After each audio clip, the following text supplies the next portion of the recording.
तानाशाह के खिलाफ, ऐसे लोगों के खिलाफ जो सत्ता के नशे में मदहोश होकर और सत्ता के नशे में चूर होकर सोनम वांगचुक की नहीं, ये पूरे देश में फैले हुए भ्रष्टाचार के खिलाफ लोग ही सरकार के सामने लड़ पा रहे हैं। मैं हालांकि मैंने पिछले नीचे हो जाए तो 14-15 दिन है वो मिस किए हैं। मैं भाई अभिजीत को और इनके सब साथियों को अपने उत्तर प्रदेश की तरफ से और सभी देशवासियों की तरफ से इस साहसिक कदम के लिए बहुत बधाई और शुभकामनाएं देता हूं। जो काम आप कर रहे हैं, ये बहुत सारे ऐसे लोग हैं जो आपके पास तक तो नहीं पहुंच रहे, लेकिन उनकी भावनाएं, उनकी सोच और उनका विचार आपके साथ खड़ा है। हम लोग सोनम वांगचुक जी जो हैं, वो पिछले कई दिन से हंगर स्ट्राइक पर हैं और मैं हंगर स्ट्राइक के बारे में इसलिए ज्यादा जानता हूं क्योंकि हम लोग भी यूनिवर्सिटी के समय पर कई दिन हंगर स्ट्राइक कर चुके हैं। ये आसान काम नहीं है,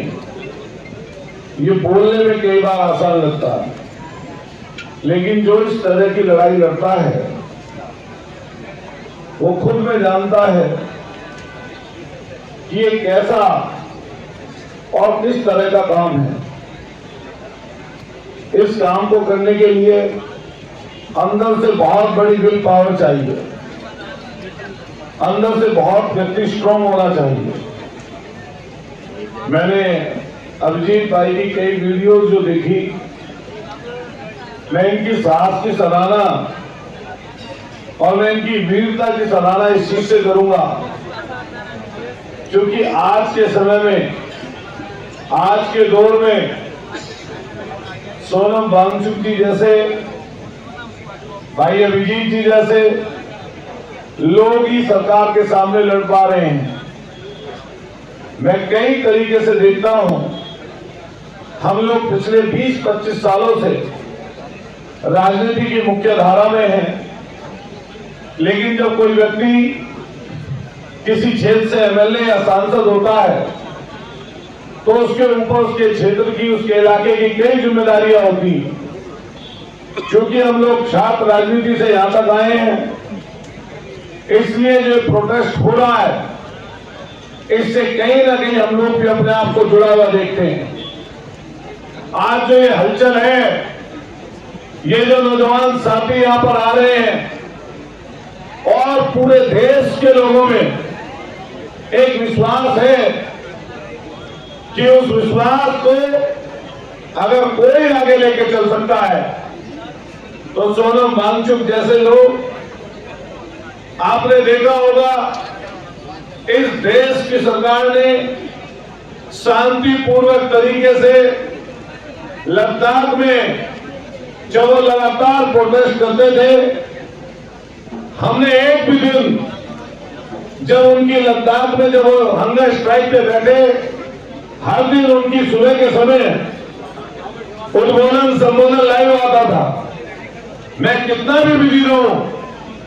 मैं उस सारे उनकी बातों को सुनता था। कितने 30 तरीके से,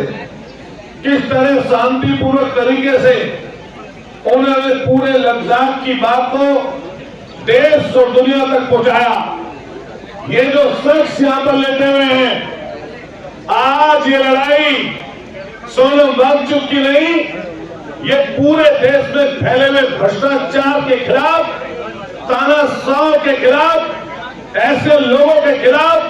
जो सत्ता के नशे में मदहोश होकर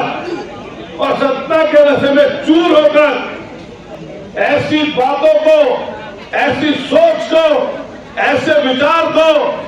तब करना चाहते हैं। हम लोग ये देखते हैं, सोचते हैं कि जब इन पर एनएसए लगा, पूरे देश और दुनिया ने ये देखा कि एक वैज्ञानिक, एक समाज सेवी, एक शांतिपूर्वक प्रोटेस्ट करने वाला व्यक्ति, एक गांधीवादी तरीके से आंदोलन करने वाला व्यक्ति, एक ग्लोबल वार्मिंग को चुनौती देने वाला व्यक्ति लद्दाख के एटमॉस्फेयर को, और जिससे पूरे देश में हवाएं आगे बढ़ती है, उस व्यक्ति को किस तरीके से एनएसए में इस सरकार ने राजस्थान के जेल में रखा, पूरे देश और दुनिया ने देखा। हम बधाई देना चाहते हैं ऐसी मां को जिन्होंने सोनम वांगचुक जैसे देशभक्त को इस देश के लिए दिया। मैं आप सब साथियों से कहना चाहता हूं कि हमारी पार्टी माननीय अखिलेश यादव जी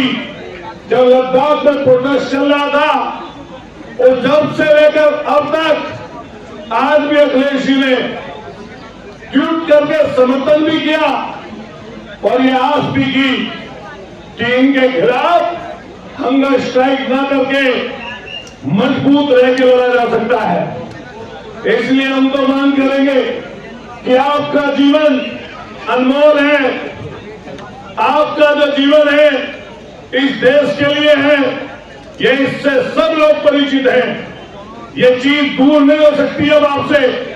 क्योंकि आपकी नसों में खून दौड़ने वाला वो रक्त, वो खून जिसमें देशभक्ति का जज्बा है,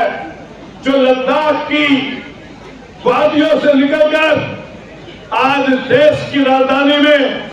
जो व्यक्ति जमा हुआ है, वो सिर्फ अपने लिए नहीं, किसी दल पार्टी के लिए नहीं, बल्कि देश के लिए, देश में फैले हुए भ्रष्टाचार के खिलाफ यहाँ पर लेकर हुआ है।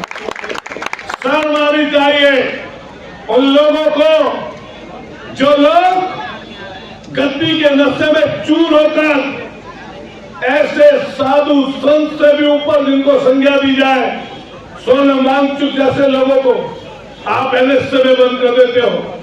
मैंने भाई अभिजीत की वो वीडियो देखी जिसमें पुलिस के सामने झुक रहे थे। इन्होंने अपना वो तरीका बताया जिस गांधीवादी तरीके से चल रहे हैं।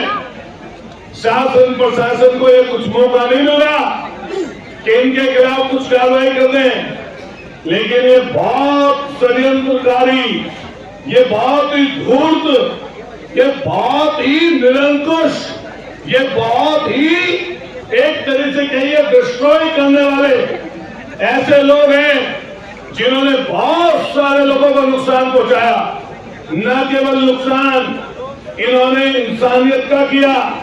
न बल्कि इन लोगों ने संविधान को कसम खा रखी है कि चकनाचूर कर देंगे। बाबा साहब ने एक बात कही थी कि संविधान का अच्छा और बुरा होना इस बात पर निर्भर करेगा कि सत्ता में अच्छे लोग होंगे या बुरे लोग होंगे। उन्होंने बाबा साहब ने जो बात कही अब से 75 साल पहले परम पूज्य बाबा साहब ने कहा था कि अगर सत्ता अच्छे लोगों के हाथ में होगी तो संविधान सही साबित होगा, और अगर सत्ता गलत हाथों में होगी तो अंततः संविधान गलत साबित होगा। और आज सत्ता जिन लोगों के हाथ में है, एक तरफ अंडमान निकोबार द्वीप समूह को इन्होंने अडानी को नीलाम कर दिया, दूसरी तरफ लद्दाख में ये संत, ये महात्मा जो उपाधि दी जाए वो कम है। देश के लिए बात करने वाला, चाइना की आंख में आंख डालकर और देश को उस लद्दाख और चीन की सीमा की सच्चाई बताने वाला ये शख्स जो हमारे और आपके लिए, न केवल हमारे और आपके लिए बल्कि भविष्य के लिए, हमारी नस्लों के लिए, हमारी पीढ़ियों के लिए आज ये व्यक्ति हंगर स्ट्राइक पर बैठा है। 9 किलो से ज्यादा वजन कर दिया।